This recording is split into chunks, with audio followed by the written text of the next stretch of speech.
দর্শক, আসসালামু আলাইকুম। কেমন আছেন আপনারা? আশা করি সবাই ভালো আছেন।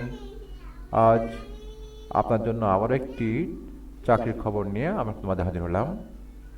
গণপ্রজাতন্ত্রী বাংলাদেশ সরকার, বাংলাদেশ জুডিশিয়াল সার্ভিস কমিশন এই সার্কুলারটি প্রকাশ করেছে। আজ আমরা দেখব এখানে আসলে কী কী পদ রয়েছে এবং পদগুলোতে আবেদন করার জন্য আমাদের কী যোগ্যতা দরকার তার বিস্তারিত। তো চলুন দর্শক, আমরা কথা না বাড়িয়ে মুহূর্তে প্রবেশ করি। দেখুন, প্রথম পদের নাম ষাট লিপিকার, গ্রেড 13।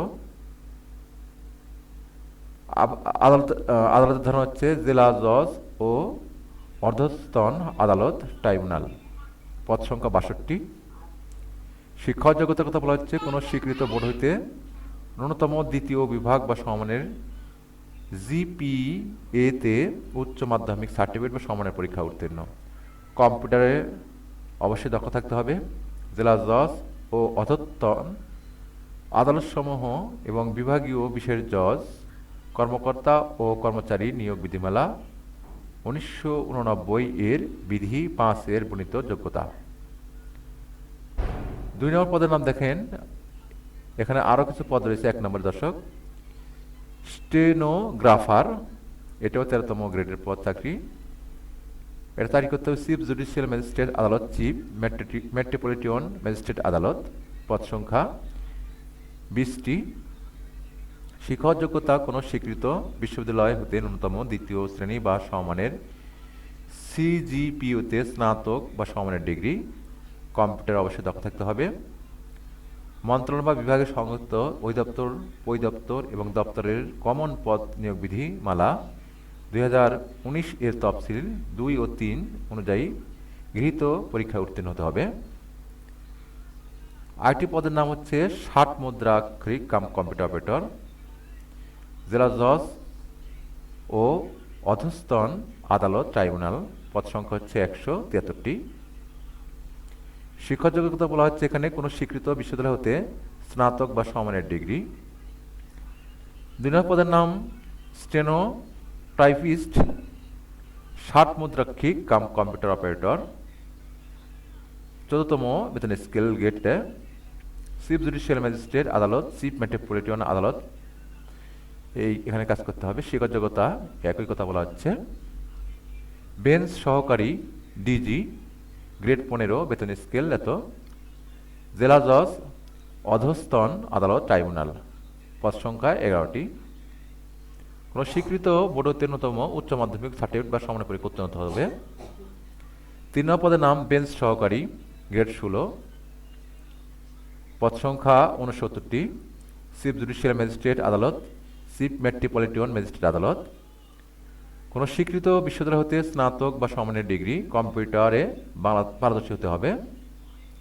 4 নম্বর পদের নাম অফিস সহকারী কাম কম্পিউটার মুদ্রাক্ষরিক, পদ গ্রেড হচ্ছে 16, চিফ জুডিশিয়াল ম্যাজিস্ট্রেট আদালত, চিফ মেট্রোপলিটন ম্যাজিস্ট্রেট আদালত।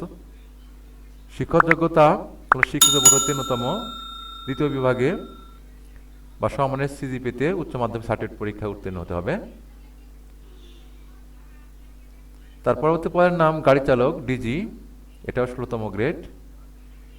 এর শিক্ষক যোগ্যতা যে গাড়ি চালানোর বৈধ ড্রাইভিং লাইসেন্স থাকতে হবে এবং জুনিয়র স্কুল সার্টিফিকেট পরীক্ষায় উত্তীর্ণ হতে হবে। তবে অভিজ্ঞতা প্রার্থীদেরকে অগ্রাধিকার দেওয়া হবে।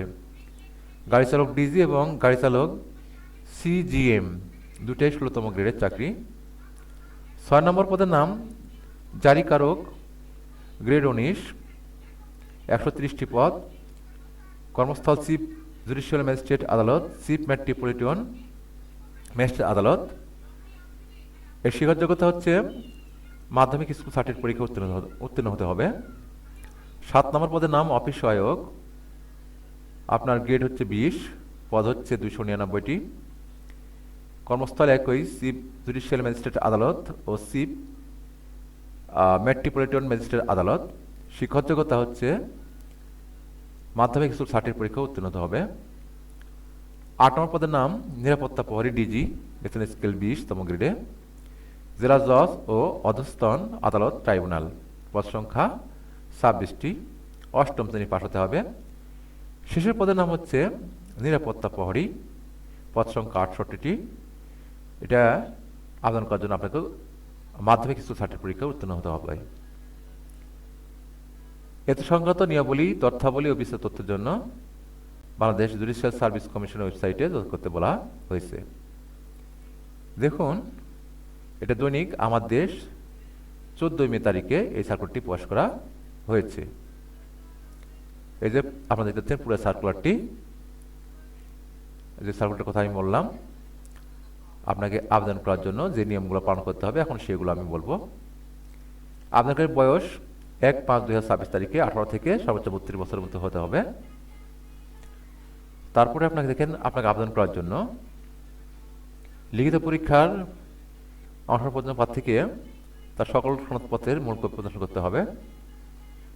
এই যে অনলাইনে দাখিলিত অ্যাপ্লিকেশন ফর্ম এর প্রিন্ট কপি এবং নিম্নোক্ত তথ্যাদি সনদের সত্যায়িত কপি দাখিল করতে হবে। এখানে আপনার ভাইবা পরীক্ষার সময় এই জিনিসগুলো লাগবে। আপনাকে আবেদন করার জন্য এখন আসি আমি কীভাবে আবেদন করবেন। এই যে এই ঠিকানায়, এই যে bjsccr.teletalk.com.bd এই ঠিকানা প্রবেশ করে আপনার 18/5/2026 সকাল 10টা থেকে আবেদন শুরু হবে এবং 4/6/2026 বিকাল 5:00 পর্যন্ত এই আবেদনটি করতে পারবেন। এই আবেদনটি দাখিল করার পর আপনার একটি অ্যাপ্লিক্যান্ট ফর্ম দেওয়া হবে। সেই ফর্মটি, সেখান থেকে আপনি একটি ইউজার আইডি পাবেন। সেই ইউজার আইডি ব্যবহার করে আপনাকে আপনার যে মোবাইলে টেলিটক সিম আছে সেই মোবাইলে দিয়ে আপনার এই ফিটি পরিশোধ করতে হবে। এখানে বলা আছে, দেখেন, 1 থেকে 5 নম্বর ক্রমিক পদের জন্য পরীক্ষার ফি হচ্ছে 100 টাকা এবং সার্ভিস চার্জ হচ্ছে 12 টাকা, মোট 112 টাকা। আর 6 থেকে 8 নম্বর পদের জন্য আপনার 50 টাকা এবং সার্ভিস চার্জ 5 টাকা, মোট 6 টাকা, মোট 56 টাকা আপনাকে পরিশোধ করতে হবে। যে কথা বলছিলাম, আপনার যে মোবাইলে টেলিটক সিম আছে সেই মোবাইলে মেসেজ অপশনে গিয়ে আপনাকে লিখতে হবে BJSCCR, তারপর আপনাকে স্পেস দিবেন, তারপর ওই যে অ্যাপ্লিক্যান্ট কপির যে ইউজার আইডি পাবেন সেটি লিখে 1622 নম্বরে সেন্ড করবেন। সেন্ড করার পরে আপনাকে পিন নম্বর সামনে একটি SMS পাঠানো হবে। সেই SMSটি পরবর্তীতে আবার একটু কাজ করতে হবে। আপনি দ্বিতীয় SMS লিখবেন যে BSCCR, তারপরে স্পেস ইয়েস, তারপরে পিন নম্বর লিখে 1622 নম্বরে সেন্ড করবেন। তাহলে আপনার একটি কনফার্মেশন SMS পাঠানো হবে এবং আপনার সেখানে ইউজার আইডি এবং পাসওয়ার্ড দেওয়া হবে। আপনি সেই ইউজার আইডি পাসওয়ার্ড ব্যবহার করেই পরবর্তী আপনার প্রবেশপত্র ডাউনলোড সহ যাবতীয় কাজ করতে পারবেন। সুপ্রিয় চাকরি প্রত্যাশী ভাই ও বোনেরা, আশা করছি বুঝতে পেরেছেন। তারপরে এই আবেদনটি করতে গিয়ে যদি আপনার কোনো সমস্যায় পড়ে থাকেন তাহলে সরাসরি আপনারা আমাকে কমেন্ট বক্সে লিখতে পারেন অথবা যোগাযোগ করতে পারেন।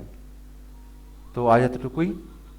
ভিডিওটি কেমন লাগলো অবশ্যই জানাবেন, আর ভিডিওটি অবশ্যই বন্ধুদের মধ্যে শেয়ার করবেন এবং চ্যানেলটি সাবস্ক্রাইব করে রাখবেন। সুপ্রিয় চাকরি প্রত্যাশী ভাই ও বোনেরা, আপনারা একটা ভালো চাকরি পান সেই প্রত্যাশা রেখে সবার সুস্বাস্থ্য কামনা করে আজকের মধ্যে এখানে শেষ করছি। আবার দেখা হচ্ছে অন্য কোনো ভিতরে। সে পর্যন্ত ভালো থাকুন। আল্লাহ হাফেজ।